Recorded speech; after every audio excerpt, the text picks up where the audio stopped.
We will make America strong again. We will make America safe again. And we will make America great again. Thank you, Kansas, and thank you. President Donald Trump rallies Republicans in a speech pushing party policies and touting success of his administration. Good evening. I'm Melissa Bruner. And I'm Ralph Hipp. A capacity crowd inside the Expo Center's Landon Arena welcomed the 45th President of the United States with lots of roaring applause. Topping President Trump's comments, the confirmation of Brett Kavanaugh to the U.S. Supreme Court. The Senate vote came just after the president departed Washington for Kansas this afternoon. He signed the formal documents for the appointment while in the air, and Kavanaugh was sworn in during a private ceremony around the same time Air Force One touched down. It all set the stage for the president's remarks, which is where 13's Sean Wheat begins our team coverage tonight. Well, Melissa and Ralph, that's exactly what happened. He didn't waste any time. The president actually made sure the first thing he talked about when he took the stage was the confirmation of the Supreme Court justice. And at one point, his staff even encouraged him to cancel the rally. You call the people of Kansas and tell them we won't be able to make it tonight. I said, I don't have the courage to do that. President Donald Trump didn't want to cancel his trip to Kansas, but said he wanted to share his win with everyone. The confirmation of Brett Kavanaugh. And I want to thank our incredible Republican senators for refusing to back down. The president came to Kansas to back Chris Kobach. He joked he wanted Kobach to lose so he could hire him. He's tough, he's strong, and I hated that he ran because I would have loved to have brought him into my administration. In fact, if he loses, I'll bring him into my administration in 2 seconds. I hope he loses because I want him so badly, but don't do that. The president then turned over the podium to Kobach, who touted their work together. We've worked on a number of things, but the most important is stopping illegal immigration. The president also made his voice heard on the 2nd Congressional District race. Get out and vote. I need him in Washington. Steve Watkins. Watkins applauded the president's work in Washington, but told him he could do better. But just think of how much more he could have accomplished if he were a Kansan. The president also pushed his work on unemployment numbers, the New Mexico and Canada trade deal, and a possible economic agreement with China. In the end, he said everyone has to vote. It's up to you to decide your fate. At one point, the president did also recognize Governor Jeff Collier and even said after his term as governor, he may offer him a job in the White House. He also recognized, mentioned Representative Ron Estes and Roger Marshall, but no mention of Kevin Yoder. Kevin Yoder, the congressman for the Kansas City area, had another engagement tonight and did not attend. Sean, thanks. Kicking off tonight's rally was President Trump's campaign manager, Brad Parscale. It was a homecoming of sorts. Parscale grew up in Topeka, graduating from Shawnee Heights High School.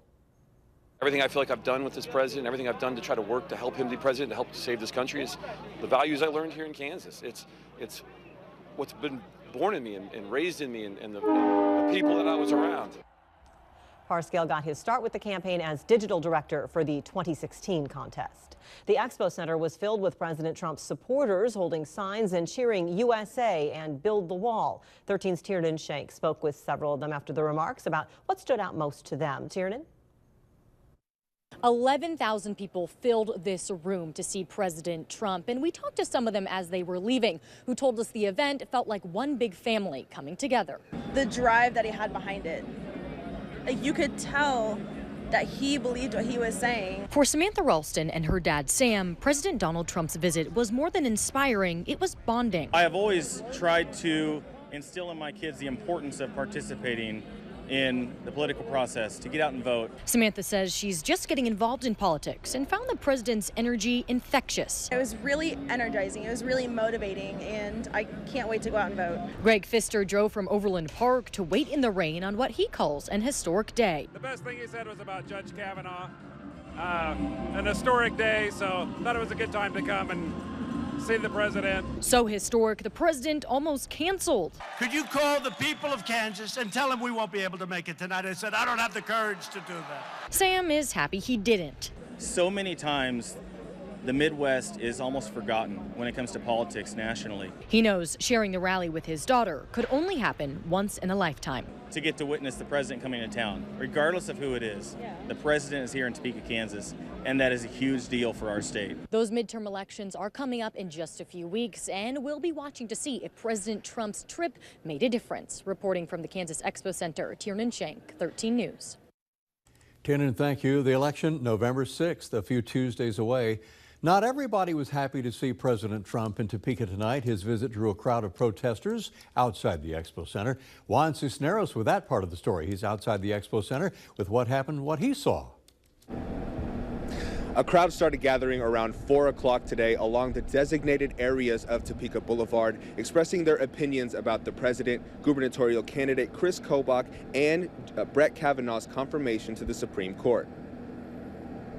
People took to the streets to protest the president as he took the stage at Landon Arena. Both Donald Trump and Chris Kobach have been promoting a divisive politics that want to divide people here in Kansas for their own political gain. A few protesters took the step of getting tickets, then leaving once President Trump got on the stage to speak. One of the most important things I've done to have my resistance being seen and witnessed. Yeah, as long as it was seen and witnessed, and I mean, it was, obviously people were booing and stuff, and that just goes to show that, like, we got to say our opinion, but we didn't really say it, you know, we got to show our opinion.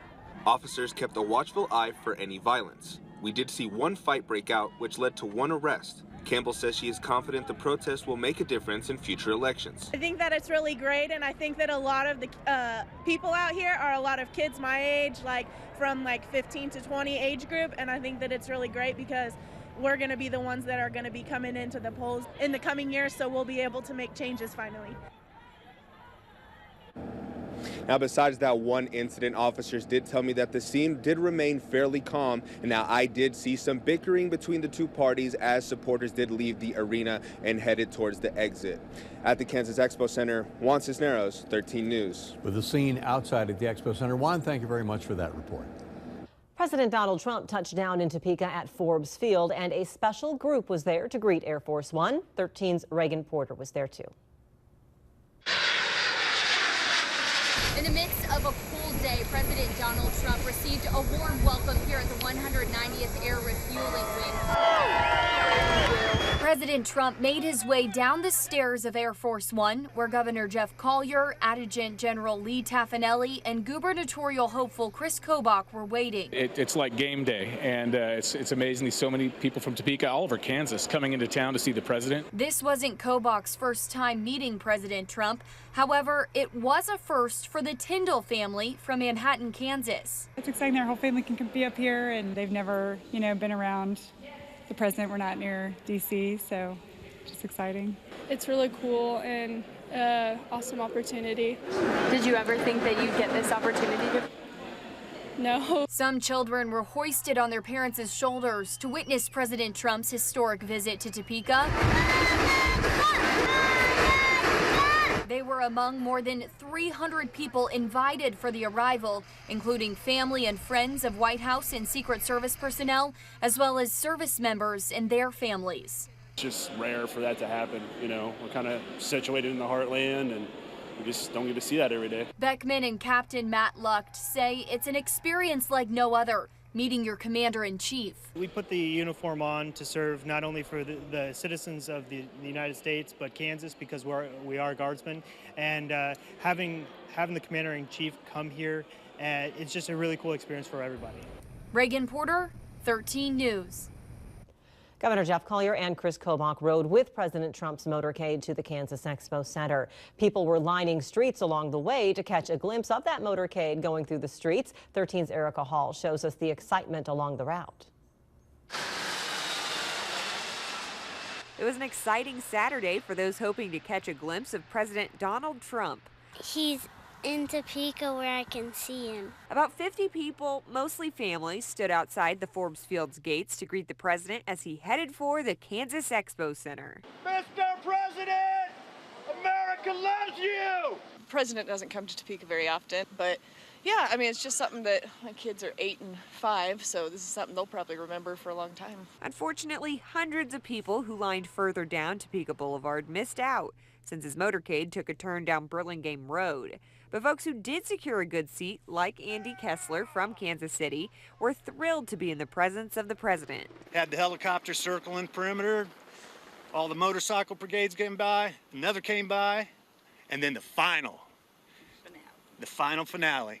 Donald Trump waved at us. It was great. Braving the rain and the cold was worth it, they said, for the once-in-a-lifetime experience. I love President Trump.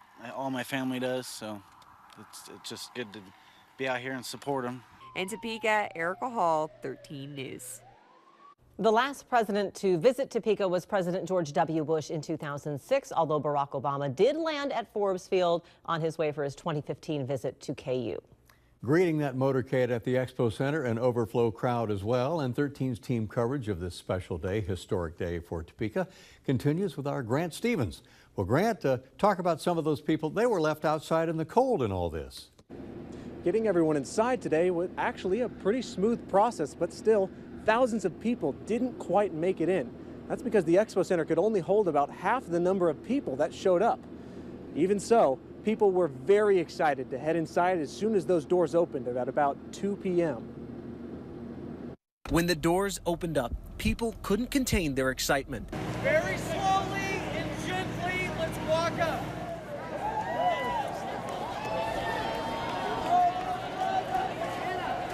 The wait was finally over. Many people have been camped out here in the rain, wind, and cold since yesterday morning. Oh, it was so cold. No, we were all just huddled up together underneath that awning, and the rain and the wind was blowing completely sideways. It probably wasn't as cold as it felt, but it felt really cold. Despite the weather, they say it's all worth it. Oh, yeah.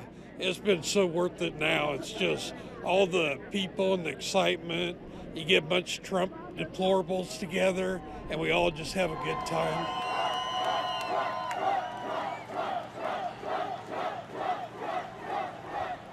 Some people towards the back of the line just barely missed the cut. Even we don't get in, it's totally worth it. Me and my buddy were the last people turned away. What was going through my mind was literally like, someone has to be that person. And I had this like bad juju thing going on, like, man, it might be us. And it was literally the last person. But I was glad that people came out and showed support. Though they might not have been able to walk inside and see President Trump for themselves, settling for the big screen outside was second best. Though some people left as soon as they were turned away at the doors, many people decided to stick it out, staying outside, braving the elements, and watching Trump's entire speech outdoors. Live from the Kansas Expo Center, Grant Stevens, 13 News. Thank you, sir, for that outside as well.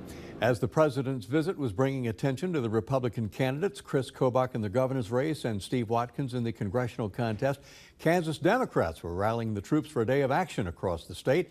For that part of the story, 13's Cecilia Jenkins met with a few of them.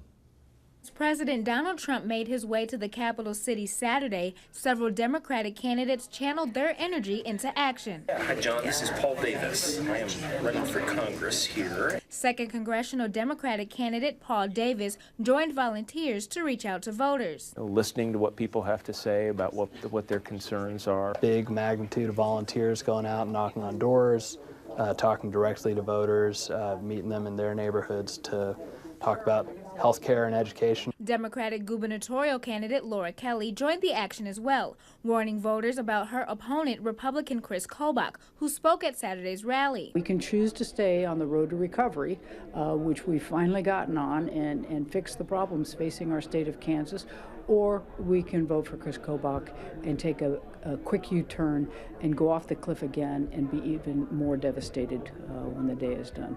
Also in the governor's race, independent Greg Orman. He said farmers and ranchers in western Kansas depend on immigrant labor, which make Kobach and President Trump's policies harmful to the Kansas economy.